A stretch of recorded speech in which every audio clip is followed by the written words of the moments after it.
জাহান্নামের আগুনের কথা চিন্তা করলে, আল্লাহর বর্ণনার কথা চিন্তা করলে ভিতরটা ভয়ে কম্পিত হয়ে যায়। আপনার মুখস্থ সূরা না বোঝার কারণে আপনি জাহান্নামের পথেই দৌড়াচ্ছেন। সূরা হুমাযা আল্লাহ বলছেন নারুল্লাহিল মুকাদা আল্লাতী তাত্তালিউ আলাল আফইদা। নারুল্লাহ, ওই জাহান্নামের আগুনটা তোর বাপের বাড়ির সেই ভাত রান্না করার আগুন না। আল্লাহ বলতেছেন ওটা কার আগুন? আরো জোরে, কার আগুন? আল্লাহ তাআলা বলেন নারুল্লাহিল মুকাদা আল্লাতী তাত্তালিউ আলাল আফইদা। আল্লাতী তাত্তালিউ আলাল আফইদা মানেটা কি জানেন? ফুয়াদ মানে হচ্ছে কলিজা, ফুয়াদ মানে কি? আফইদা দুনিয়ার আগুন। যদি কারো হাতে লাগে তার হাত পুড়ে যায়, পায়ে লাগলে পা পুড়ে যায়, হাত লাগলে হাত পুড়ে কিন্তু পা পুড়ে না। কিন্তু সেই জাহান্নামের আগুনটা এত জটিল। যুবক, তুমি তো দেখো না মুরব্বী মানুষ কান্না করছে, চোখের পানি ছেড়ে কাঁদছে মুরব্বীরা, তার কারণ জাহান্নামে যেতে চায় না। যুবক, তোমার পা আগায় দাও, আমি তোমার ছোট বলে কি আমি তোমার পা ধরি, কিন্তু জাহান্নামের কাজ করিও না। আল্লাহ তাআলা বলছেন আল্লাতী তাত্তালিউ আলাল আফইদা, জাহান্নামের আগুনটা যখন গায়ে লাগবে, আগে গায়ে নয়, আগে গিয়ে প্রথমে কলিজায় গিয়ে আঘাত করবে না।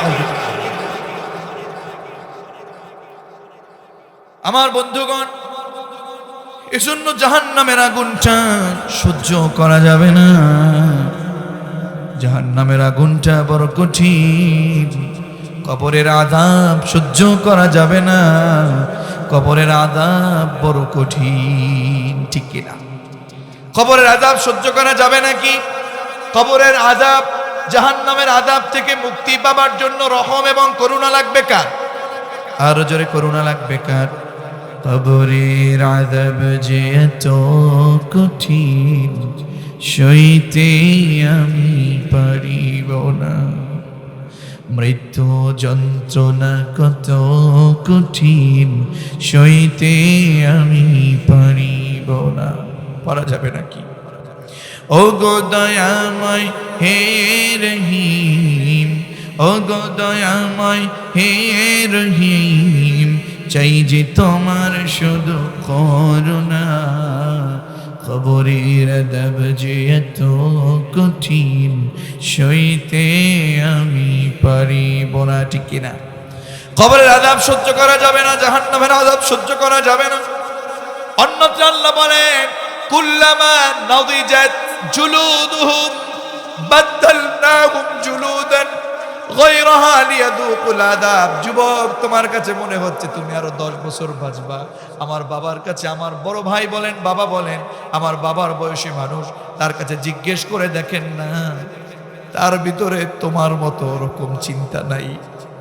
কখন যেন পৃথিবী থেকে চলে যাবে এরকম চিন্তা। ওই আযাব যখন গায়ে লাগবে, আল্লাহ তাআলা বলেন আগুনটা এত কঠিন, জাহান্নামের আগুনটা গায়ে লাগার সাথে সাথে চামড়াটার সাথে সাথে ঝলসে যাবে। আল্লাহু আকবার! চামড়াটার সাথে সাথে ঝলসে যাবে। নাদিজাত জুলুদুহুম, চামড়াটা ঝলসে যাবে, চামড়াটা ঝলসে যাবে। সাথে সাথে আল্লাহ তাআলার কাছে মৃত্যু চাইবে। আল্লাহ বলেন না আমি মৃত্যু দেব না, সাথে সাথে আবার তার চামড়াটা বদলাই দিবে, আবার পুড়ে যাবে, আবার বদলে দিবে, আবার বদলে যাবে, আবার চামড়া বদলাই দিবে, আবার পুড়ে যাবে, আবার বদলাই দিবে, আবার পুড়ে যাবে, আবার চামড়া বদলাই দিবে। জাহান্নামের আযাব সহ্য করতে পারবে না। কি করে গুনাহ করেন, কি করে মিথ্যা কথা বলেন, কি করে সুদ খান, কি করে ঘুষ খান, কি করে নামাজ বাদ দেন, কি করে দাড়ি চাচেন। চামড়া যখন লেগে যাবে, চামড়ায় আগুন যখন লেগে যাবে, চামড়াটা ঝলসে যাবে, আবার চামড়া বদলাই দিবে, আবার ঝলসে যাবে, আবার পুড়ে যাবে, আবার বদলাই দিবে।